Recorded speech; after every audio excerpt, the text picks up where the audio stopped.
الحمدللہ رب العالمین والصلاة والسلام علی سید المرسلین اما بعد فاعوذ باللہ من الشیطان الرجیم بسم اللہ الرحمن الرحیم. پڑھیے الصلاة والسلام علیک یا رسول اللہ وعلی آلک واصحابک یا حبیب اللہ. الصلاة والسلام علیک یا نبی اللہ وعلی آلک واصحابک یا نور اللہ. یار اسلامی بھائیوں، درود پاک پڑھنے کے بے شمار فضائل و برکات ہیں. کعبے کے بدر الدجا، طیبہ کے شمس الضحیٰ صلی اللہ تعالیٰ علیہ وسلم کا ایک بڑا پیارا فرمان ہے. میرے آقا فرماتے ہیں جس کا مضمون ہے کہ جو کوئی شخص ایک بار درود پاک پڑھے اللہ تعالیٰ اس پر اپنی 10 رحمتیں نازل فرماتا ہے، اس کے 10 گناہوں کو مٹا دیتا ہے اور اس کے نامہ اعمال میں 10 نیکیاں لکھ دی جاتی ہیں. اچھا، بظاہر تو یہ ایک حدیث پاک ہے اور کئی بار سنی ہے، مگر میں اس حدیث کا ایک شاندار اسپیکٹ، ایک اور جہت آپ کے سامنے رکھنا چاہتا ہوں. آج کل کاروباری لوگ بیٹھے ہیں، ہم بیلنس شیٹ بناتے ہیں. پہلے تو بیلنس شیٹ بنانے میں بہت ٹائم لگتا تھا، جب ہاتھ سے بناتے تھے ملتی نہیں تھی. اب جب سے سافٹ ویئر آ گئے تو روز بٹن دبائیں روز بیلنس شیٹ نکل آتی ہے کہ بھائی آج کیپٹل کتنا ہے، آج لاس کتنا ہے، آج پروفٹ کتنا ہے. سافٹ ویئر نے لائف آسان کر دی، ورنہ اکاؤنٹنٹ کو 3 دن پہلے کہنا پڑتا تھا جب جا کے بیلنس شیٹ بنتی تھی. ٹھیک ہے نا؟ لیکن ہم بیلنس شیٹ بناتے ہیں، اس کا طریقہ کیا ہوتا ہے کہ debit side, credit side, plus minus کر کے آپ کا میرا بیلنس کیپٹل سامنے آ جاتا ہے. رمضان میں بھی کئی لوگوں نے بنائی ہوگی جن کو زکوٰۃ دینی ہوگی. لیکن آن دا ڈے آف ججمنٹ، قیامت کے دن بھی ایک بیلنس شیٹ بنے گی. قیامت کے دن بھی ایک اکاؤنٹ کھلے گا اور وہ بڑا کروشل ہوگا. اس میں کیا ہوگا کہ میزان عمل لگایا جائے گا، لوگوں کے اعمال تولے جائیں گے. ایک پلڑا نیکیوں کا ہوگا، ایک پلڑا گناہوں کا ہوگا. اچھا، یونیکنیس بتاؤں کہ جو میزان عمل ہوگا نا، ترازو، دنیا کے ترازو میں جو پلڑا بھاری ہوتا ہے وہ پلڑا جھک جاتا ہے، مگر قیامت کے دن جو پلڑا بھاری ہوگا وہ اوپر ہو جائے گا. اچھا، اب کیا ہوگا؟ قرآن کہتا ہے سورہ قاریہ میں فَأَمَّا مَنْ ثَقُلَتْ مَوَازِينُهُ، جس کی نیکیاں کی جو پلڑا ہے وہ بھاری ہو گیا، ہیوی ہو گیا، کیا ملے گا اسے؟ فَهُوَ فِي عِيشَةٍ رَاضِيَةٍ، وہ مزے میں، چین میں، جنت کی نعمتوں میں ہوگا. پھر آگے فرمایا وَأَمَّا مَنْ خَفَّتْ مَوَازِينُهُ فَأُمُّهُ هَاوِيَةٌ وَمَا أَدْرَاكَ مَا هِيَ نَارٌ حَامِيَةٌ. قرآن کہتا ہے جس کے پلڑا ہلکا پڑ گیا نا، نیکیاں کم ہوئی، گناہ زیادہ ہو گئے، وہ بھڑکتی آگ میں ڈالا جائے گا، شعلے مارتی ہوئی آگ میں ڈالا جائے گا. ٹرائی ٹو انڈرسٹینڈ، وہ جو بیلنس شیٹ ہوگی نا، موسٹ کروشل بیلنس شیٹ ہوگی. There is no way to change the balance. اس دن کوئی طریقہ نہیں ہوگا. ادھر تو مثال کے طور پہ کوئی بندہ قرضے میں چلا گیا، کسی سے لون لے لے گا، ڈیبٹ سائڈ زیادہ ہے تو کسی نہ کسی کے ساتھ لون لے کر ایڈجسٹ کر لے گا. ادھر لون لینے کی کوشش کی جائے گی. روایتوں میں آتا ہے کہ ایک بندہ ایسا ہوگا جس کا ایک نیکی کم ہوگی، بیلنس ہو جائے گا. اگر ایک نیکی مل جائے تو جنت میں چلا جائے گا، صرف ایک نیکی. اب وہ مارا پھرے گا قیامت کے دن، یہاں تک کہ اپنی ماں کے پاس جائے گا کہ ماں جی مجھے ایک نیکی دے دیجئے، میں جنت میں چلا جاؤں گا. اس دن ماں ساتھ نہیں دے گی. والد بیٹے کے پاس آئے گا، کہے گا بیٹا میرا ایک گناہ لے لے، ساری زندگی تیری خدمت کی ہے، آج ایک گناہ کا بوجھ تو لے لے تو میرا جنت میں جانے کا سامان بن جائے گا. مگر نہ باپ بیٹے کے کام آئے گا، نہ بیٹا باپ کے کام آئے گا. کیسی نفسا نفسی ہوگی بتاؤ. اس دن اس شخص کو کتنی حسرت ہوگی کہ جس کی چند نیکیاں کم ہونے کی وجہ سے وہ جہنم میں جائے گا. اس کو کتنا یاد آئے گا کہ یار دنیا میں موقع ملا تھا، نفل پڑھ لیتا، تلاوت کر لیتا، ذکر کر لیتا، درود پڑھ لیتا، یا 1 2 4 گناہ ہی کم کر لیتا تاکہ میری جنت میں جانے کی صورت بن جاتی. یہ دن آنا ہے. اب وہ سینیریو ذہن میں رکھو اور اب اس حدیث کو دوبارہ سنیں کہ درود پاک تو میری بیلنس شیٹ کو ایڈجسٹ کرنے کا شاندار وظیفہ ہے. کہ آقا فرما رہے ایک بار درود پڑھو 10 نیکیاں بڑھ جائیں گی، 10 گناہ کم ہو جائیں گے. یعنی میرے نیکیوں کا وزن بڑھانے والا اور گناہوں کا وزن گھٹانے والا وظیفہ ہے. تو سچ بتاؤ پھر کتنے درود پڑھنے چاہیے؟ کوشش کیا کریں فضول کاموں سے بچ کر. بہت زیادہ ٹائم اپنے موبائل فون کے ساتھ ویسے ہی گپ شپ میں گزار رہے ہوتے ہیں، لینا نہ دینا، پتہ نہیں ساری سوشل میڈیا کی ویڈیوز دیکھنی ہیں، اس کے بجائے اللہ رسول کا ذکر کر لیا کرو، درود پاک کی کثرت کر لیا کریں، انشاءاللہ نامہ اعمال میں نیکیاں بڑھتی رہیں گی اور گناہ کم ہوتے رہیں گے۔ اللہ مجھے بھی اور آپ کو بھی کثرت کے ساتھ درود پاک پڑھنے کی توفیق عطا فرمائے۔ آئیے مل کر محبت کے ساتھ باآواز بلند درود پاک پڑھ لیں۔ صلو علی الحبیب صلی اللہ تعالی علی محمد صلی اللہ علیہ وسلم۔ رحمت الہی کا عشرہ ہے، ماہ رمضان کے 3 عشرے ہیں نا، پہلے 10 دن رحمت ہے، اگلے 10 دن عشرہ مغفرت ہے، اور آخری عشرہ جہنم سے آزادی کا عشرہ ہے۔ اللہ کی رحمت کے بارے میں سنا ہے، مگر کبھی کوشش کی اس کو جاننے کی کہ اس کی رحمت کی وسعت کیا ہے، اس کی رحمت کے ڈائمنشنز کیا ہیں، اس کی رحمت ہے کتنی بڑی۔ آؤ آج اللہ کی رحمت کی بات کرتے ہیں، آج اللہ سے محبت کی بات کرتے ہیں، وہ کریم ہم پر کتنا مہربان ہے، آج اس پر بات کرتے ہیں، کس طرح اس کی مجھ پر اور آپ پر مہربانیاں ہیں۔ یاد رکھیں، دنیا میں کوئی کسی سے پیار کیوں کرتا ہے؟ What is the reason? کیا وجہ ہوتی ہے کہ بندہ کسی کے فال ان لو، اس کے پیار میں گم ہو جاتا ہے؟ 3 ریزن ہوتی ہیں نارملی، یا تو وہ بڑا حسین ہوتا ہے، اچھا لگنے لگ جاتا ہے، یا بڑا مہربان ہوتا ہے، خیال رکھنے والا ہوتا ہے، یا وہ بڑا با کمال ہوتا ہے، اسپیشل ہوتا ہے، عام لوگوں سے ہٹ کر ہوتا ہے، اس لیے اس سے پیار ہو جاتا ہے۔ اگر یہ 3 ریزنز ہیں تو خالق کائنات کی طرف اگر توجہ جاتی ہے تو دنیا کے سارے حسن اور رعنائیوں کو بنانے والا وہ میرا مالک کیسا حسین ہوگا، جس نے دنیا میں ایسے حسین اور ایسی رعنائیاں، اتنے خوبصورت مناظر بنائے، جنت جس نے بنائی، اس مالک کی سبحان اللہ وہ کیسا حسین مولا ہوگا۔ پھر آگے چلو، اگر با کمال سے محبت ہوتی ہے تو ہر با کمال کو کمال دینے والی ذات بھی رب کائنات کی ہے، پھر اس سے محبت کیوں نہ ہو۔ اور اگر کسی محسن سے، کسی خیال رکھنے والے سے پیار ہو جاتا ہے تو بتاؤ تو صحیح، جب سے پیدا ہوا ہوں، جب سے لے کر آج تک روزانہ جس کے احسانات تلے دبا ہوں، وہ کوئی اور ذات نہیں، وہ میرے مالک کی ذات ہے۔ بلکہ سچی بات بتاؤں، مجھ پر اور آپ پر تو پیدا ہونے سے پہلے اس کے احسان جاری ہیں۔ جی ہاں، بیفور مائی برتھ وہ مجھ پر بلیسنگز، مجھ پر مہربانیاں جاری کیے ہوئے۔ کیسے؟ بتائیے، کیا بچے اب نارمل پیدا نہیں ہوتے ہیں؟ بچے پیدا ہو رہے ہیں آج کل، کسی کے جناب کون سا مرض ہے، کسی کا ایک گردہ ہی نہیں ہے، کسی کا ہاتھ صحیح نہیں، کسی کا پیر صحیح نہیں، کوئی بغیر آنکھ والا، کوئی بغیر کان والا، عجیب عجیب معذور بچے پیدا ہوتے ہیں۔ اللہ تعالیٰ ہمیں اور ہماری نسلوں میں ایسے معذور بچوں سے ہمیں محفوظ فرمائے۔ لیکن میں پورا پیدا ہو گیا، میرے اعضاء پورے ہیں، میں دیکھ بھی رہا ہوں، بول بھی رہا ہوں، سن بھی رہا ہوں۔ اس کا مطلب کیا ہوا؟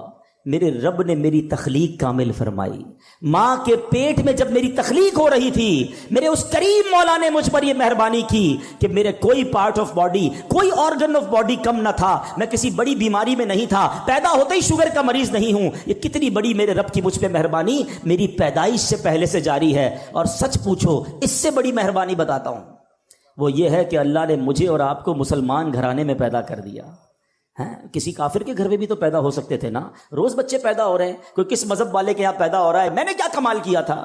میرا کیا ایسا کمال تھا کہ اللہ نے مجھے مسلمان گھرانے میں پیدا کیا؟ سب سے پہلی آواز جو میرے کانوں نے سنی وہ اللہ اکبر کی اذان سنی، کیونکہ جب میں پیدا ہوا مسلمان گھرانے میں تھا تو میرے کان میں اذان دی گئی۔ بتاؤ، یہ شروع سے مہربانیاں رب کی جاری ہیں۔ تو اگر کسی مہربان سے محبت کی جاتی ہے تو پھر اللہ سے سب سے زیادہ ہمیں محبت ہونی چاہیے۔ اور اب آؤ میں بتاتا ہوں وہ کریم رحمان کیسا ہے، وہ رحیم کیسا ہے، وہ رحمتیں کیسے برساتا ہے۔ اس کی رحمت یہ چاہتی ہے کہ میں اور آپ بخشے جائیں۔ روایتوں میں آتا ہے، حضرت ابو سعید خدری رضی اللہ تعالیٰ عنہ راوی ہیں اور نبی پاک علیہ الصلوۃ والسلام کی حدیث ہے۔ یہ واقعہ خود نبی پاک نے صحابہ کو سنایا کہ ایک شخص تھا بنی اسرائیل میں، اس نے 99 قتل کیے۔ حدیث پاک کا خلاصہ ہے 99 مرڈرز۔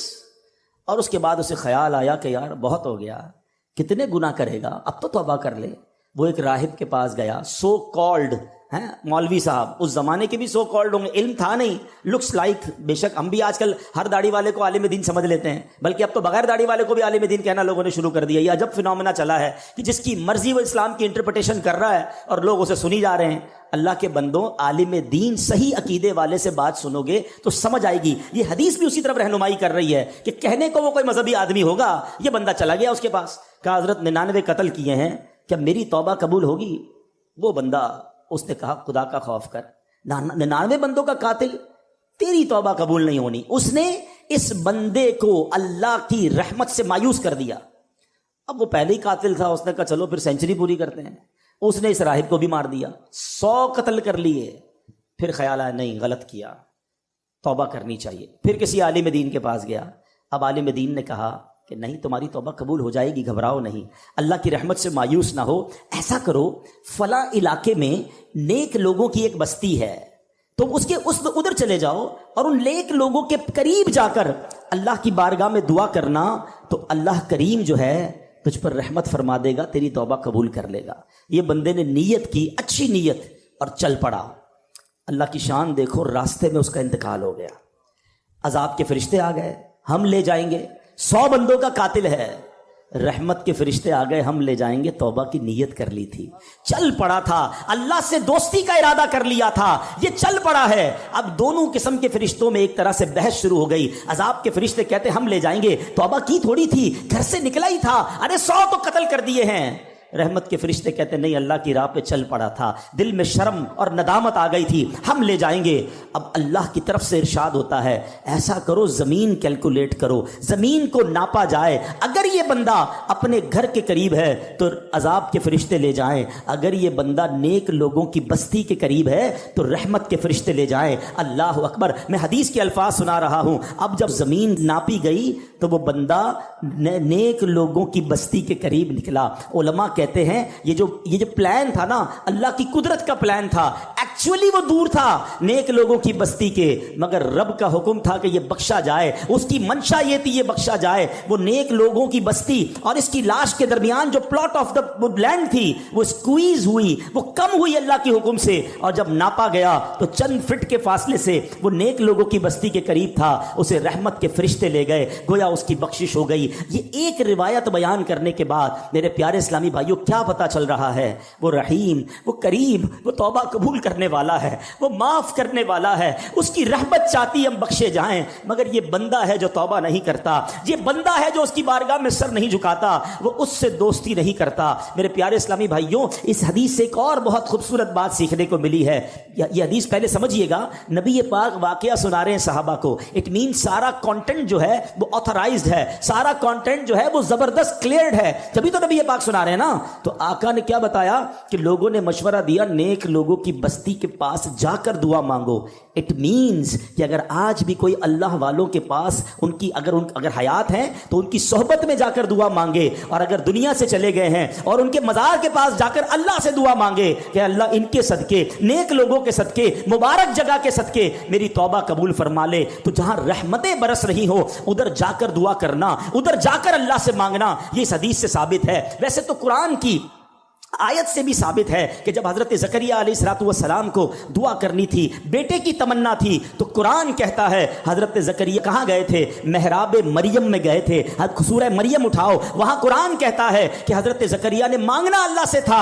گئے کیوں محراب مریم میں؟ ارے اللہ سے تو کہیں سے مانگ سکتے تھے نا. نہیں, بی بی مریم وہاں عبادت کرتی تھی, یہ دعا کی قبولیت کا مقام تھا. محراب مریم میں جا کر دعا کی, اللہ نے بڑھاپے میں انہیں اولاد عطا فرما دی. تو پتہ یہ چلا اللہ والوں کے جہاں قدم لگیں, اللہ والے جہاں عبادت کریں, اللہ والے جہاں موجود ہوں, اگر وہاں جا کر دعائیں مانگی جائیں, اللہ مجھے اور آپ کو بار بار مکے مدینے کی حاضری عطا فرمائے, مقدس مقامات کی حاضری عطا فرمائے. وہاں کا سفر کر کے رب سے جب وہاں جا کے بندہ مانگتا ہے تو بگڑی بن جایا کرتی ہے. تو بہرحال یہ ہے میرے رب کی رحمت. سبحان اللہ, میرے رب کی رحمت کی کیا بات کروں. اللہ کریم قرآن مجید میں فرماتا ہے, دیکھیں کچھ لوگ, شیطان ہے نا, جب بہت سارے گناہ ہو جاتے ہیں نا, اب شیطان مردود تو نہیں چاہتا ہم توبہ کریں, وہ کہتا ہے یار تیری توبہ کیسے قبول ہوگی, اتنی نمازیں قضا ہو گئی, اتنے حرام کام کر لیے, اتنے برے کام کر لیے. اب شیطان یہ ازیوم کروا دیتا ہے کہ توبہ تو قبول ہونی نہیں, اب کری جا گناہ جتنے کرنے ہیں. یہ شیطان کا بہت بڑا وار ہے. دیکھو اللہ قرآن میں کیا فرماتا ہے. اللہ فرماتا ہے کل یا عبادی الذین اسرفوا علی انفسہم لا تقنطوا من رحمت اللہ ان اللہ یغفر الذنوب جمیعا انہ هو الغفور الرحیم. اللہ فرماتا ہے تم فرماؤ اے میرے وہ بندو جنہوں نے اپنی جانوں پر زیادتی کی, اللہ کی رحمت سے نا امید نہ ہو, کبھی بھی اللہ کی رحمت سے نا امید نہ ہو. لا تقنطوا من رحمت اللہ, بے شک اللہ سب گناہ بخش دیتا ہے, بے شک وہی بخشنے والا مہربان ہے. تو اب سمجھیے گا اس بات کو کہ رب کریم ایک لمحے میں چاہے تو ساری زندگی کے گناہ بخش دیتا ہے.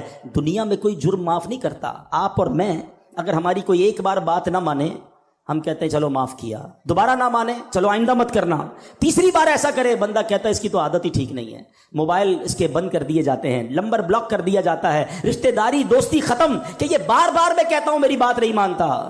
مگر میرے مالک کی شان دیکھو، بندہ ساری زندگی نافرمانی کرے اور ایک بار سچی توبہ کر لے، اللہ سارے گناہ معاف فرما دیتا ہے۔ اور سنو، صرف معاف نہیں فرماتا بلکہ جو اعمال لکھنے والے فرشتے ہیں نا، اللہ ان کو بھی بھلا دیتا ہے، تاکہ قیامت کے دن جب بندہ اللہ کی بارگاہ میں جائے گا تو اس کا کوئی گواہ نہیں ہوگا۔ ذرا حدیث پاک سنیے گا، میرے آقا فرماتے، مسلم شریف کی حدیث مبارک میں ہے کہ بے شک اللہ پاک رات کے وقت اپنا دست قدرت پھیلا دیتا ہے تاکہ دن میں گناہ کرنے والوں کی توبہ قبول فرمائے، اور دن میں اپنا دست قدرت پھیلا دیتا ہے تاکہ رات کے وقت گناہ کرنے والوں کی توبہ قبول فرمائے، یہاں تک کہ سورج مغرب سے طلوع ہو۔ یاد رکھیے، جب قیامت کے پہلے